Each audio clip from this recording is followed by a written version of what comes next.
said at the top of the show, I want to take your calls to help answer the simple question, what else do you expect Israel to do in response to the Hamas terror attack? With Hamas using civilians as human shields, still firing rockets from civilian areas, is Israel just supposed to let them keep doing it? Hamas has built headquarters under the main hospital in Gaza for one reason.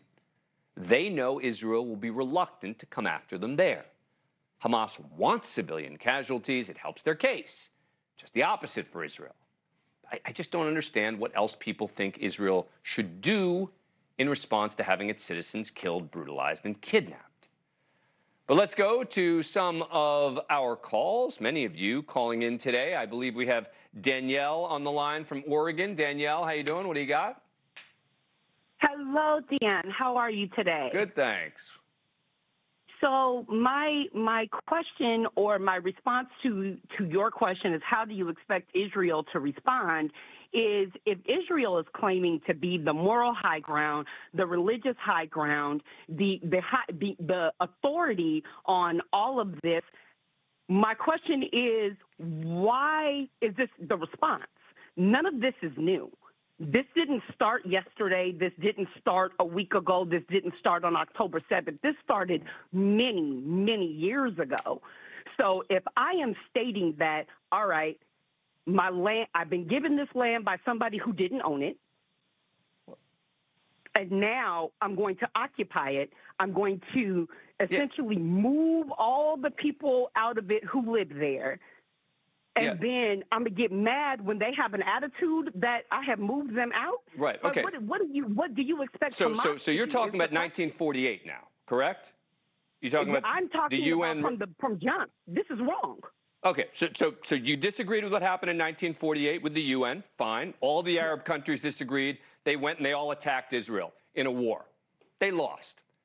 It happens when you all attack one country and you lose. There tend to be consequences. But more importantly, you say that Israel claims to take the moral high ground.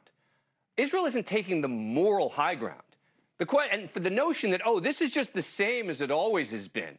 No, no, no. This is a different level.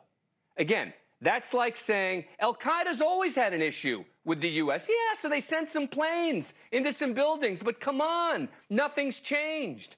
Of course it's changed. Hamas just fundamentally changed the game. That is on Hamas, not on Israel. Danielle, thank you. Let's go to Mike from Georgia. Mike, how you doing? What do you got? Good, Dan, and thanks for the opportunity here. Basically, I think there's three things that Israel needs to do right off the bat.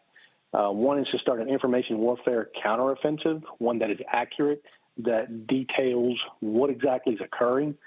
The second part of that, they've got to eliminate Hamas's ability to fight. Mm-hmm. And then lastly, they've got to eliminate Hamas's will to fight. And that's basically the key is how you win any war. I spent a few years over in that part of the world. And, you know, this is the way that Hamas and other terrorist organizations, this is what they do.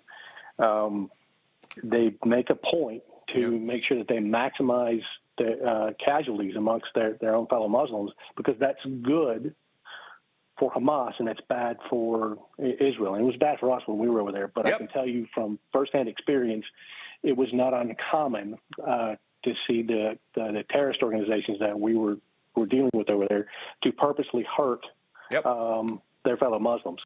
Mike, thank you. I hear your point, and I appreciate it. Let's check in with Diane from Alabama. Diane, how you doing? What's going on? Hi. Good evening. How are you? Good, thanks.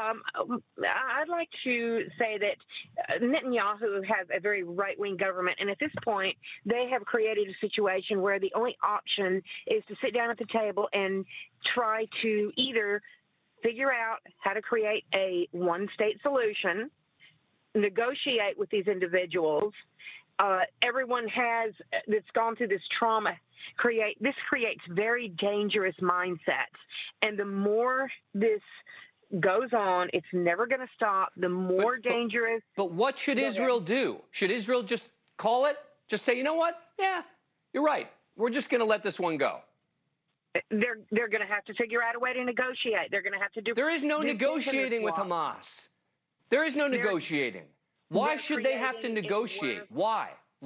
they're creating a worse and worse situation. They have not been totally innocent. Israel's not been totally innocent in Again, this situation. there is nothing Israel has done that compares to the intentional killing, raping, kidnapping of civilians that we have seen from Hamas. Period. I'm out of time. Thanks for watching. See you. Thank you for watching. Go to newsnationnow.com to find NewsNation on your cable provider. And don't forget to click the red subscribe button below to get more of NewsNation's fact-driven, unbiased coverage.